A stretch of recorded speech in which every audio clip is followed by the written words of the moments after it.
Oh man, see, I didn't expect to bring my boy Eden here, but he's here because he's your good. Mwah. Hey buddy, hey, you alright? Oh, look at him. He's just like, hi, how you doing, buddy? You alright? You good? 10 years ago you weren't around, but here you are. You know that? Mwah. Love the kitty. Or as they say in Elden Ring and in Souls games, praise the dog. All right, here you go, buddy. So I was not intending to do it this way. I had done an original video this morning, but well, my phone had other plans, and so did I. And here we are. Wanted to take this time and probably make it shorter than my first attempt. Just a little reflection of, well, just everything, because today, at this time, well, not at this exact time, but on this day 10 years ago, I moved from New York City to Tampa, Florida, right? It was an end of an era for me.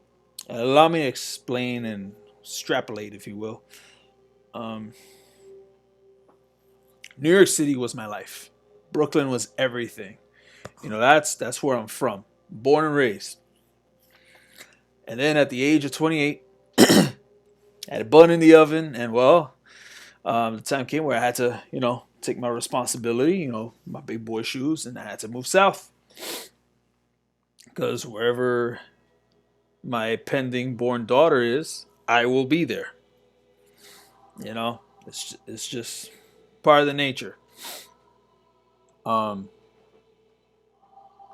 and it hit me when I was at work, right? Because I was sitting at work, and then suddenly I'm like, damn, it's exactly 10 years. Because it was exactly on August 5th, 2013, on a Saturday. Now, granted, my flight was at 3 p.m. 3 p.m. in LaGuardia. And then I flew down here. And, yeah, it was just one of those things, where it's like, yeah, because you got to think about it, right? As someone that's raised in Brooklyn, New York, that's been all my life, right? In a way, it kind of felt like a death and then a transition into a new cycle, new birth of life. The ending of one chapter, but the beginning of another, right? Of course, my boy's chilling here because he loves the Dark Souls 3 soundtrack. My boy. What a sweet son. Ooh, you okay, buddy? You okay? You good? Alright, he's just roaming around. But anyway, with that in mind, it was the hardest part of moving from New York and Florida wasn't the culture, wasn't transportation, wasn't the way of life or environment. It was the fact that I was uprooted from everything I knew. From being this city boy that walks the streets, hops on trains, to do whatever it is he gotta do, to then be in the South, halfway towards the deep South, as Little Nicky would say from Adam Sandler's films. And the thing is, I also remember my last week in New York City, right? One of those nights consisted of me jamming with my boys in Brotherhood of Outcasts, hence my tattoo, which my boy Sid actually did also. It's actually my first and only tattoo up to this point. Um, yeah, we were just jamming at Block 6 Studios in Queens. And it's something I wouldn't ever forget because, it was like the last, like, full blown hangout with the boys, you know what I mean? Don't get me wrong, we ended up hanging out like the year after and everything. But, yeah, think about it. Me being in New York City, as a citizen there, living there on a day to day basis, it was over. And for me, it did not set in until I was halfway through my plane flight. So one of the last nights that week was that. And I remember there was pizza, there was Coca Cola, there was some Jack Daniels, and something green and recreational was probably in our midst. Not saying that I toked. That was I don't think that was the case to my memory, but hey, who knows? Because that Jack Daniels was strong. I'm not sure if it was regular Jack Daniels or Gentleman Jack, but it was a good time. The wildest thing about that night was just us jamming till we were blue in the face, and that's something that I cherished, and I still cherish to the day I drop dead, whenever that is. Um, then there was a time I hung out with my friend Genesis Torres. Shout out to her. And we were walking the city. We were just shooting the breeze, talking shit. Thinking about all that funny shit. You know what I mean? And but I also remember like after giving her a hug, saying goodbye, and then just hopping on the train to go back to my folks' home, so that way I could be ready for my flight the next day. It was at this particular moment when I got off the train and then I was walking home, and then I noticed very casually some dude just walking, chill, not doing anything crazy, not doing anything indecent, and suddenly out of the blue, 4 to 5 cops jump him and they're beating the out of him with the batons. I was like, is this how I'm gonna remember New York City when I leave? Really? A place where I have fun, but then at the same time, you got people getting like jumped like that. Like, come the F on. Like, it was just one of those things. And then when I moved down here, and then when I arrived, I remember upon arrival, seeing the palm trees and everything. I was like, did I die? Is this paradise? Is this what life after New York feels like? Again, I was walking in uncharted territory. I'd never been to Florida. Been to Puerto Rico, but not Florida. So I didn't know what to expect. Um, and the weird thing was, it was during that whole height of everything that was going on with George Zimmerman, Trayvon Martin, and all that stuff. So for me, it was like, let's see what happens. And then the whole Casey Anthony thing, because apparently Casey Anthony was from Tampa also. But never mind her. So then going in and just because you're stepping into the unknown. And then for me, the part that was hard, it was feeling uprooted, where it's like everything I knew, everything I grew up around was just yanked from underneath me. No longer living with mommy and daddy, not living in their nest anymore. Um, from here on out, it's like, yo, Ronnie, it's you and out here in the world, bro. This is it. Here on out, you gotta put your big boy boots on.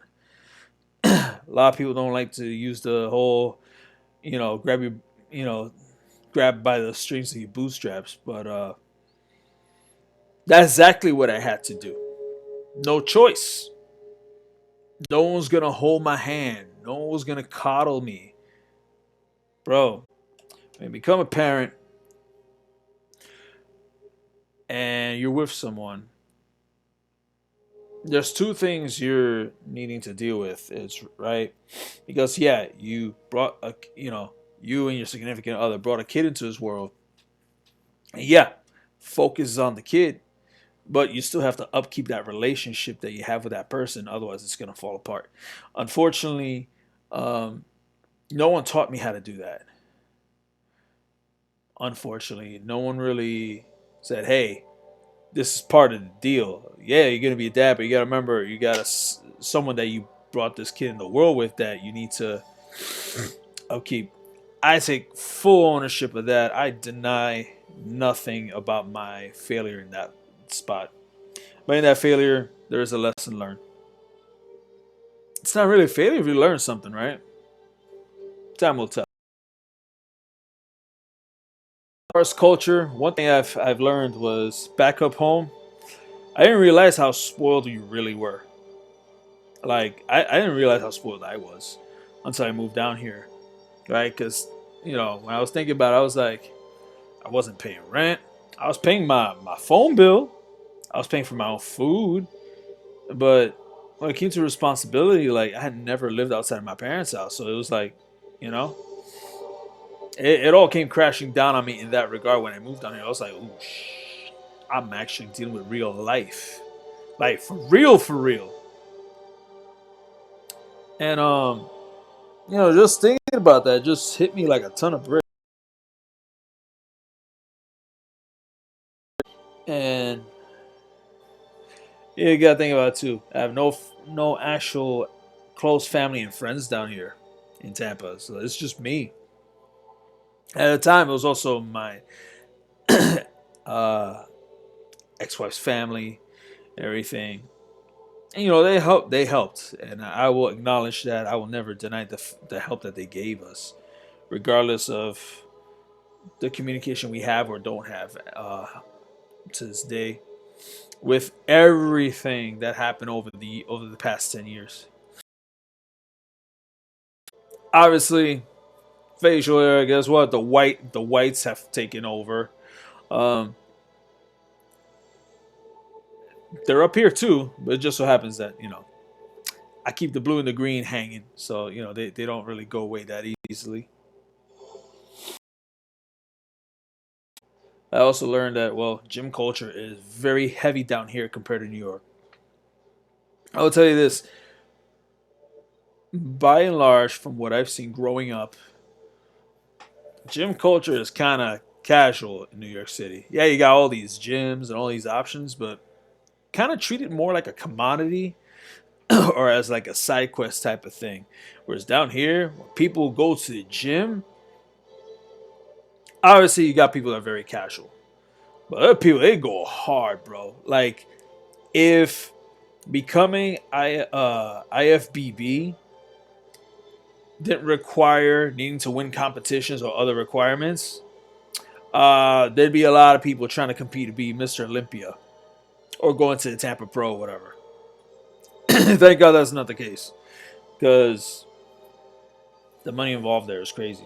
Now, one of the things that that really clashed with me when I moved down here was the way my fellow Latino people are. Okay, allow me to explain. Back home in New York, when growing up, um, most people thought I was Caucasian.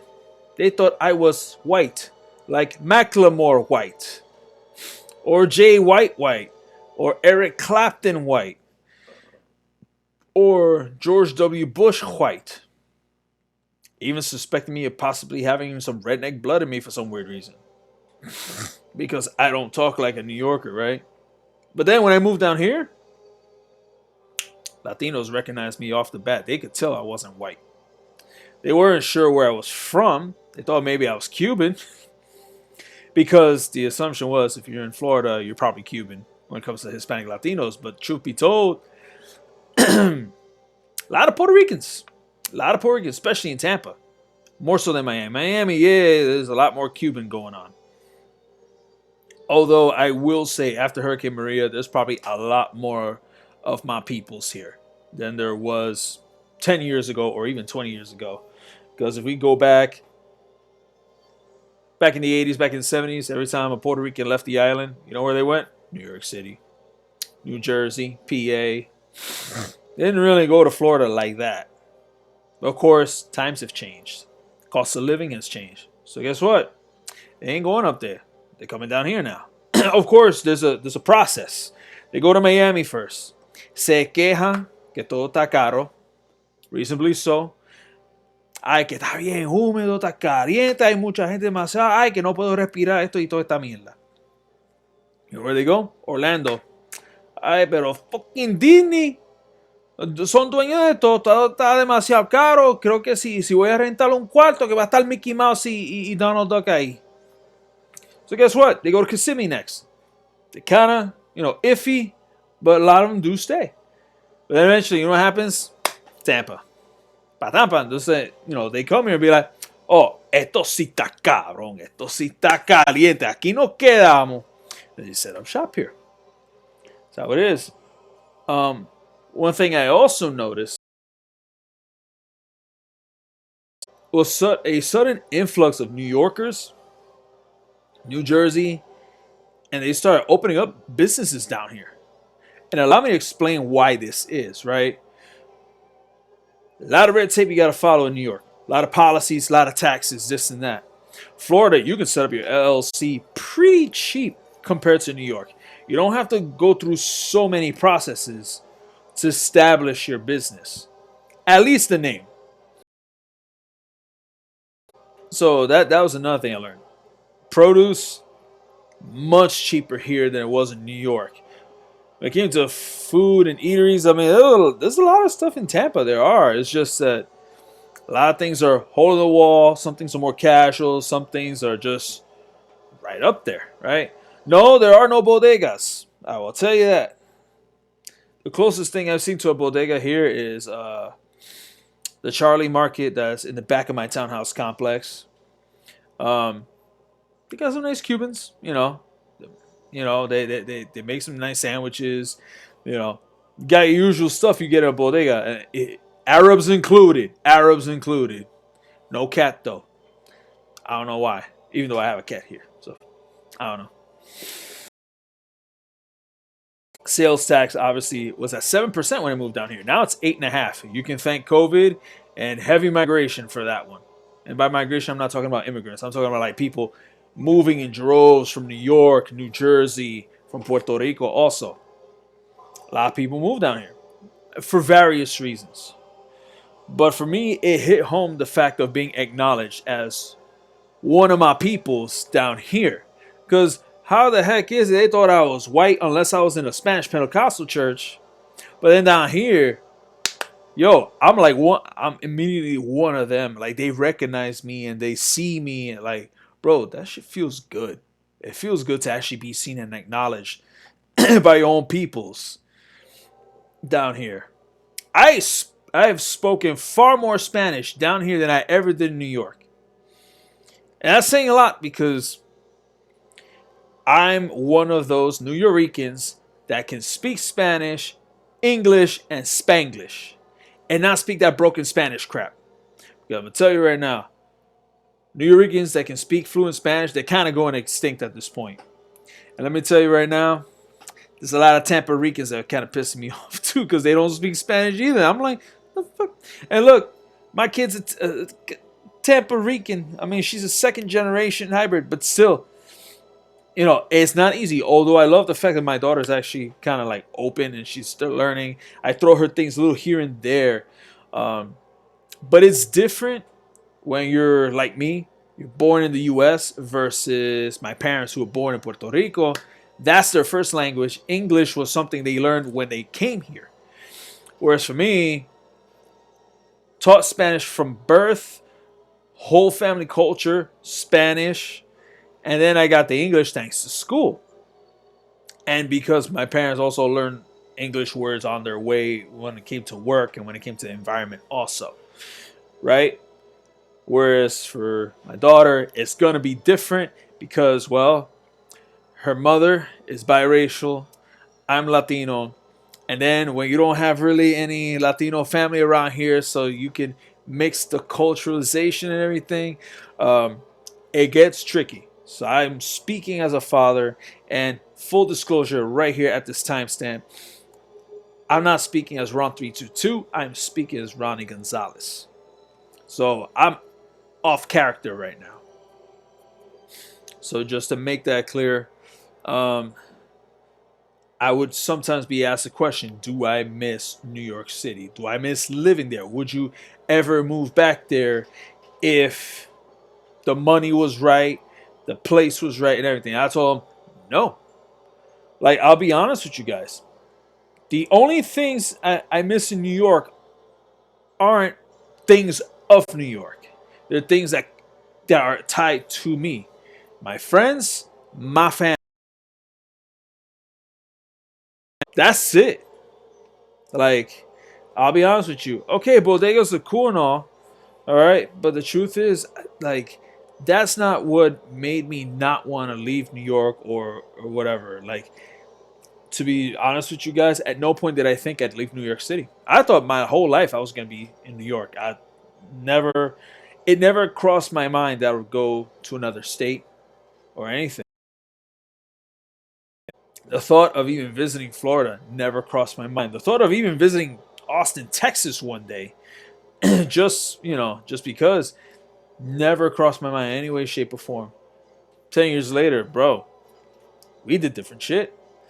But also, these past 10 years have also taught me perspective on life, right? So, those of you that have been tuning in, obviously, Elden Ring, Dark Souls 3, one of the things that those games teach is, well, that life is cyclical, right? And if you think about human biology, if you think about nature, geography, this holds very, very true. For example, um, if you remember when I mentioned about how when it came to flying from New York to Florida, it was like having a death and a rebirth. This is a theme that is consistent with biological existence, right? So, for example, um, every day that goes by, there are cells that die, and you wash them all away when you take a shower, and then there are new cells that replace them. This is the way of life. This is the way of the gods. Or as Floki from Vikings would say, where there is death, there is also life. That is the way of the gods. I don't disagree. And I believe something very similar in that vein was in Villain Saga Season 2 with Thorfinn. He spoke something very, very similar and really hit. And, the one thing I also noticed is that when it comes to communication, people are very in your face here. You'd expect that from New Yorkers, but I'll be honest with you guys. Communication here is usually extremely direct. So when someone says they don't like your kind, believe them. Believe them. Because they're telling you straight up to your face. They're not sugarcoating it. They're not even trying to pretend to like you while giving you the finger behind your back. They're telling you. They're telling you who they are. And I have way more respect for people like that than people that do the whole nice face thing, but then they're talking shit till you die behind your back. I've noticed that, like, I hate to say it, back home in New York, I know a lot of fake people. Don't get me wrong, there's fake people down here too. But like I've explained to other people that are locals here, I'll be like, there's fake people here, but you see it. They don't hide it. If someone's fake, they will tell you. If not by the words, they will do so through their actions. It cannot be denied. You can't sugarcoat that shit.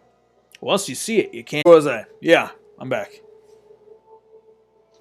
So, that whole upfrontness, that means a lot to me. So, like, if someone tells me they like me, I'm like, yo, what's up?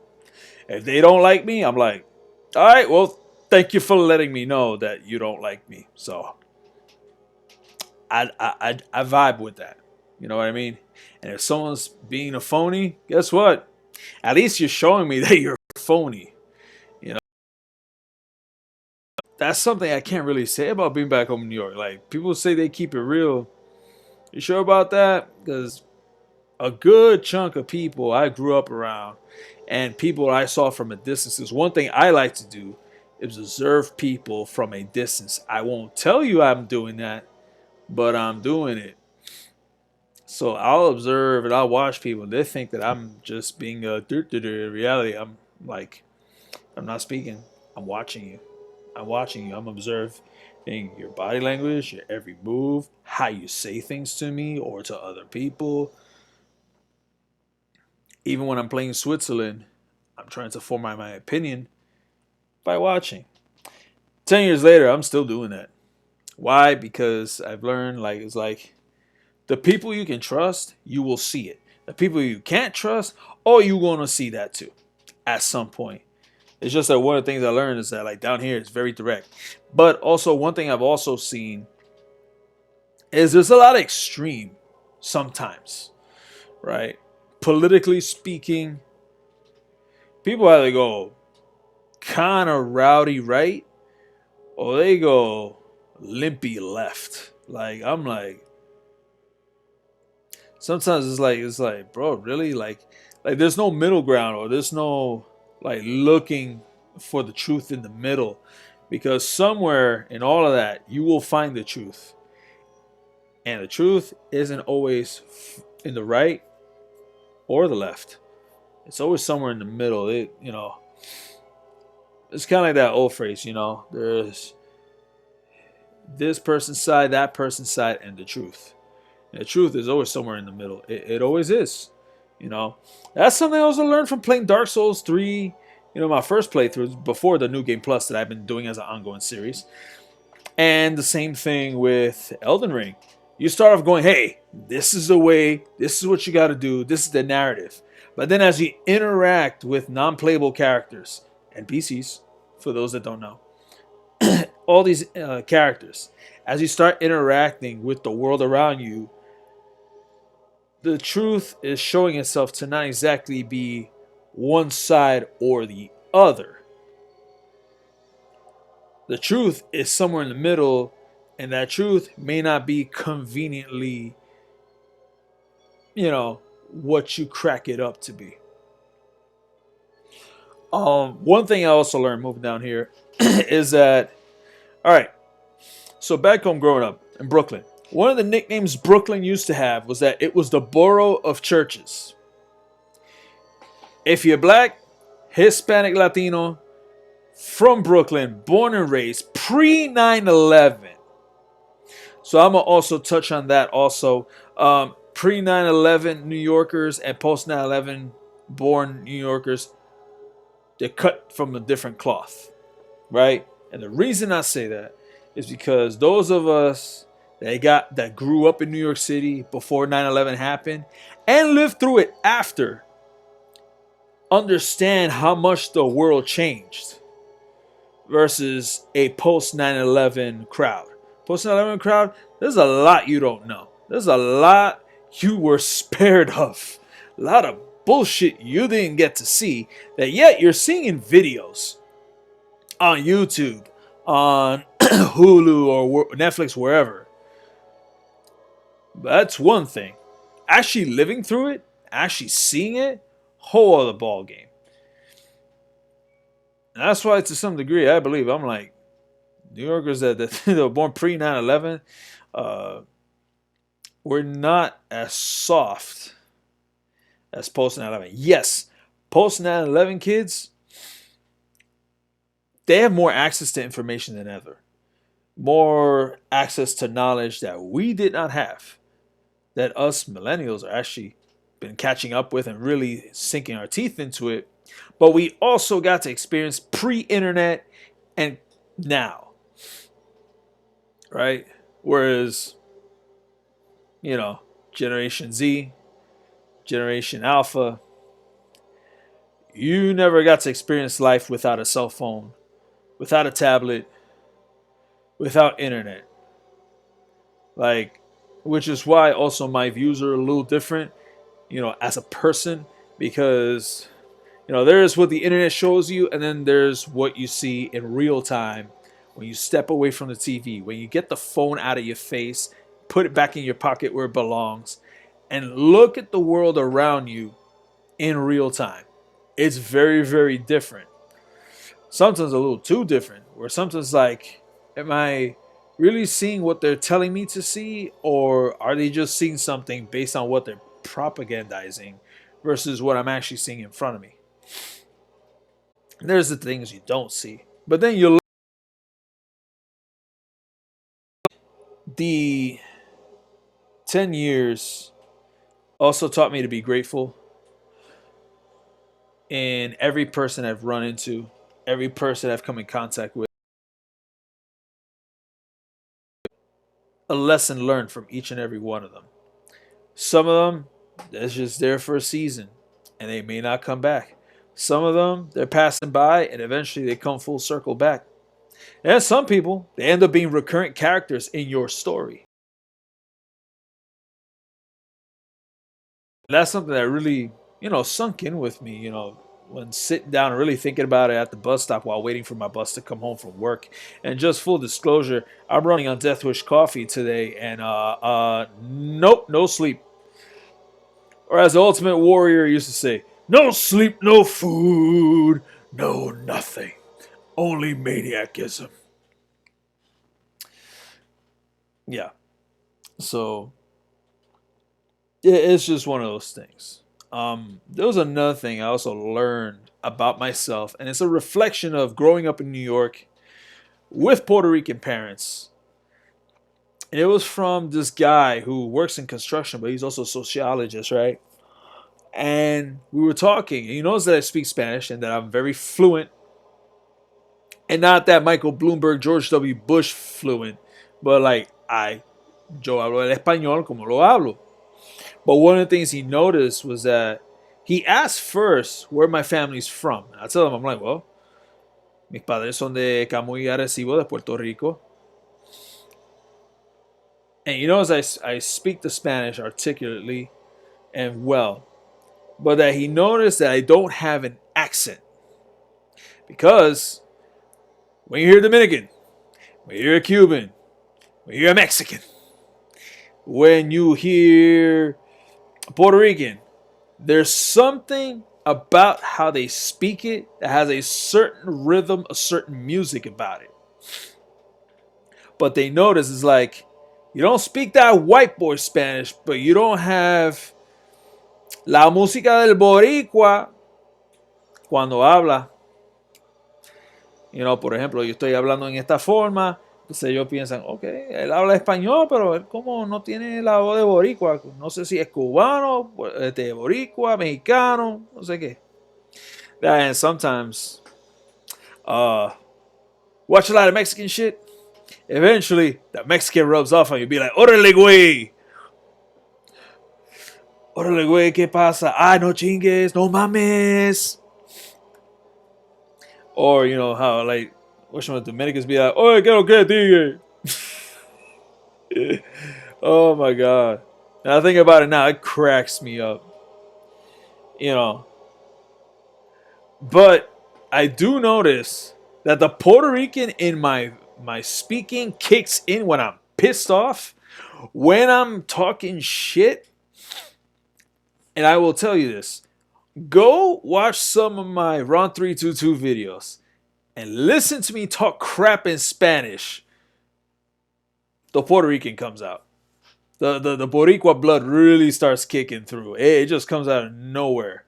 Especially when I start like talking trash to some of these bosses that I have to beat up. But normally, when I'm speaking Spanish, it ain't full blown like that. Except for those that are culturally engaged with the Borinquen, el Boricua, el Puertorriqueño. They'll notice it right away. But to the unengaged, they end up scratching their head. But growing up in New York, everyone thought I was white because, they see my skin color. They're thinking, ese un gringo, ese un blanco. Like, anyone that was darker than me, that was Puerto Rican, they didn't see me as one of them. They thought I was white. Black people, they definitely thought I was white. Look, I'm not knocking anyone. I'm just saying this is how it was back home. Down here, Latinos notice. They could tell right off the bat. They're like, ese no es blanco, ese es uno de nosotros.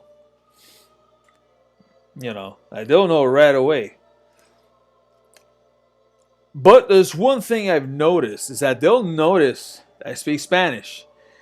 This took me some time to really understand because I took it as an offense at first. I remember telling my coworkers, I was like, nothing pisses me off more than when someone that clearly speaks Spanish, I speak to them in Spanish, and then they talk to me in English like I don't speak Spanish. And at first I'm thinking they're being disrespectful pieces of shit like I'm beneath them. On the contrary, they're practicing their English by talking to me. Kind of like how it was with my dad. And then I had to start thinking back to my parents when they moved to New York City and New Jersey, where they had to learn the language. And the only way you're going to learn is if you practice. Like, for example, this is a customer that I have on a regular basis. Always spoke to me in Spanish. And then one day, he was always speaking to me in English. And it wasn't because he didn't want to speak the language that we both speak. But it was because He's been putting his English into practice so that he sounds better and more efficient and proficient when speaking the language. And that made me think differently and learn to react different now, where I'm like, oh, okay, I see what's going on. He's not trying to be a bit a freaking asshole. He's actually trying to learn the language that he needs to learn so he can communicate more effectively, so he can kind of expand his horizons when it comes to his working field. Granted, he works in construction, but still.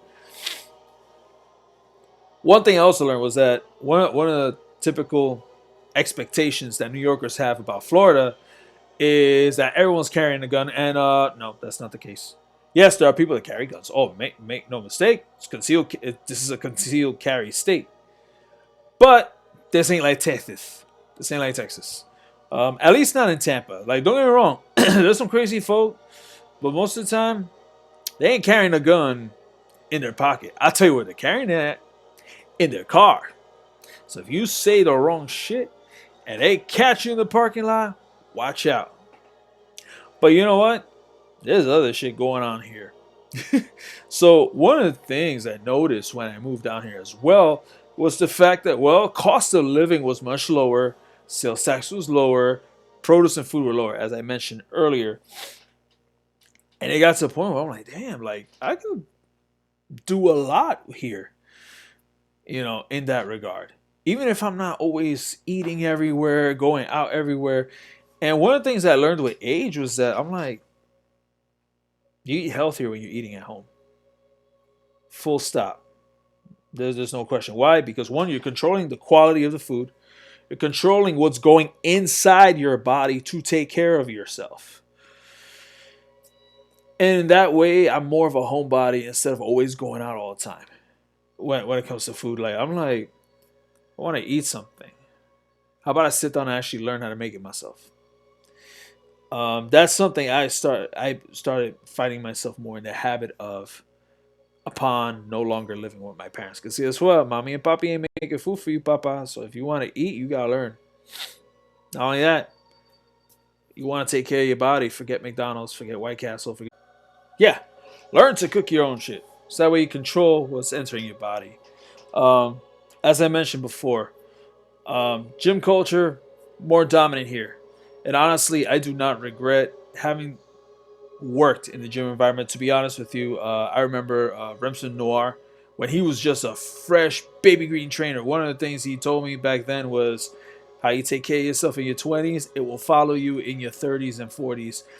I can tell you right now, since COVID, post gym life, I'm not in the gym regularly, okay? But I'm also not practicing the bad habits on a cosmic level the way I did back then. Back then, when I was in New York, pre-gym life, binge eating every week whenever I got paid. I would go straight to the buffet, order Domino's or Papa John's or whatever as soon as I got paid every week. Binge ate a lot. Whenever I go to the Subway, let's say there was a snack concession stand or whatever, what was I doing? Grabbing candy, grabbing soda, pretty much everything that could have potentially destroyed my body at this point. But since the gym life and then moving down here, I found myself appreciating actual food that you could buy at a farmer's market. For example, there's San Juan Farmer's Market in Tampa. Guess what? Produce is cheap, an abundance of it, a whole variety. Totally recommend it. Obviously we got Walmart. We also have Aldi's. You can save some good bank there and get a lot of good produce. So that way, your kitchen, your fridge is full of some good quality food, and there you go. And then, of course, you got the dollar store. So if you just need something that's in a pinch or whatever, sure, why not? Why the hell not? But, truth be told, it made me think differently about my relationship with food. The binge eating and tendencies, which was a very real problem of mine back then, that started to dwindle. Of course, as you age, your body starts changing. It starts working differently, starts moving a different way. But of course, there's also the lessons I've learned between my ex-wife, my ex-girlfriend, and all the people I've learned from on the way. Everyone that's still around, thank you. Because I know I'm not easy to deal with sometimes. I admit that. And those are all the little bits of things I learned on the way. Um, but it is crazy though, you know. We're talking about a 10-year gap between when I left New York and, living here now. But I also got to see a lot of things change down here. Like a lot of New Yorkers and New Jersey folk being down here. People from Puerto Rico that would otherwise be in New York, they're here.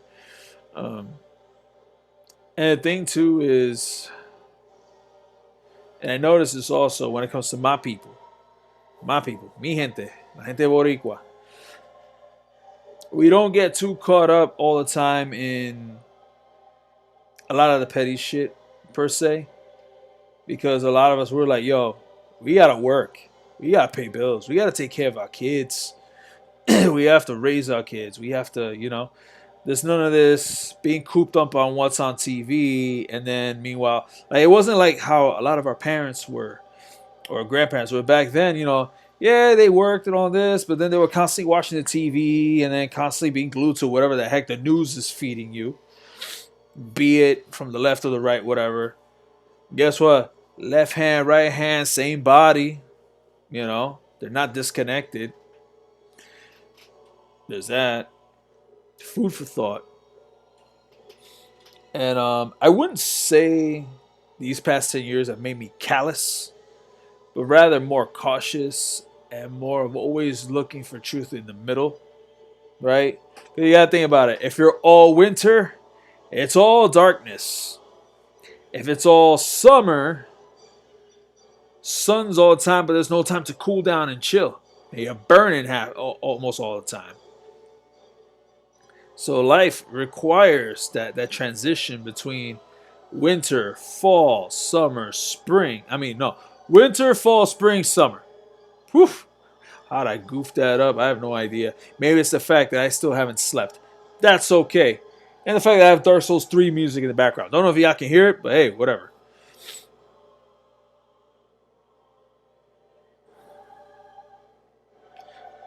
Yeah, yeah. So those are a lot of the little life lessons I picked up on the way, and again, extremely grateful. Um, Here's to another 10 years in Tampa. I will tell you right now, I can't hide this. The white hair. It is salt and pepper now. And I just shaved just like maybe 2 hours ago. Now my hair, as you can see, 10 years ago, full head of blue and green hair. Um, it's still a thing. As far as I can take it until the day comes where my hair can no longer pick up them pigments. Then it's like, all right, well, white hair it is like Grandpa Rafi. Hey, so be it. It was nice while it lasted. And then grab, temporary hair color pomade or something where it's like, okay, I soy team rubio, but look, I got some blue on top. What's up? That type of thing. But those are a few of the things. Everyone that's tuned in, once again, greet me in the comments below. Let's have a nice conversation. Any questions regarding what my life in New York was versus Florida? Like, if you want some more detail, I'm definitely open to it, right? So, once again, everyone that's been in my life, thank you. Everyone that's not in my life anymore, thank you anyway, because you've been part of my journey. Either we're crossing paths right now or no longer doing so. That's okay. That's fine. I've learned to make peace with that. So again, it's your boy Ronnie signing off. Feel free in the near future. Tune into Ron 322. Subscribe to that shit. Come on. Have fun with your boy Ron 322. Because why the hell not, brother? All right. Peace.